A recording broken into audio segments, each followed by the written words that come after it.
about what is going to happen to children, to adults, to the community, to businesses in those areas that will be impacted by the removal of income management.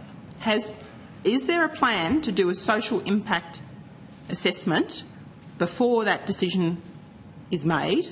Because none was done, as I understand it, before the alcohol restrictions were lifted in the Northern Territory and then reinstated because it was such a disaster.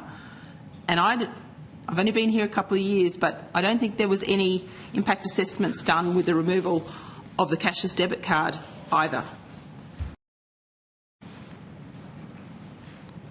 So what I've taken from this conversation is there is no social impact assessment and there is no plan for a social impact assessment.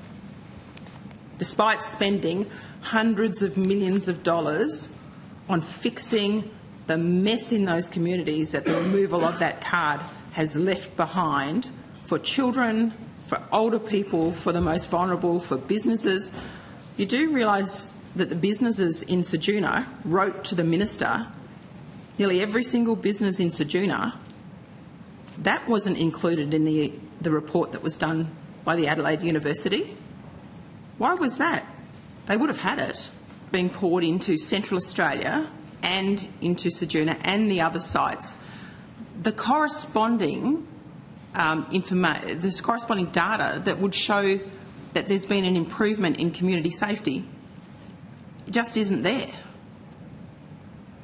So how on earth can a department whose most of their work is about supporting vulnerable people then continue on this path of essentially removing a program that enables the most vulnerable to actually have some safety?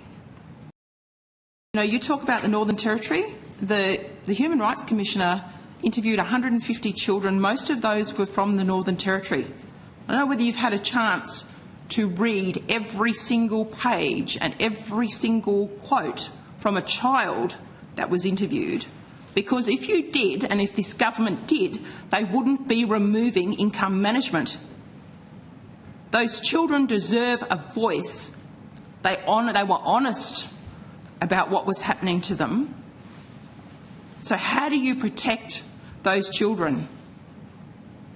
Putting money into a playground in Alice Springs is not the answer, because those children that need protection aren't at school, and nor are they in that playground, and nor are they welcome to be in that playground. And surely, Minister, with all of this evidence, I just don't understand how it's possible when you hear the voices of children, and we spent all last year talking about voices. The Human Rights Commissioner has given voice to those children. And they talk about safety, they talk about alcohol, they talk about violence in their homes. Senator, and you know that what you're going to do is make it worse for them.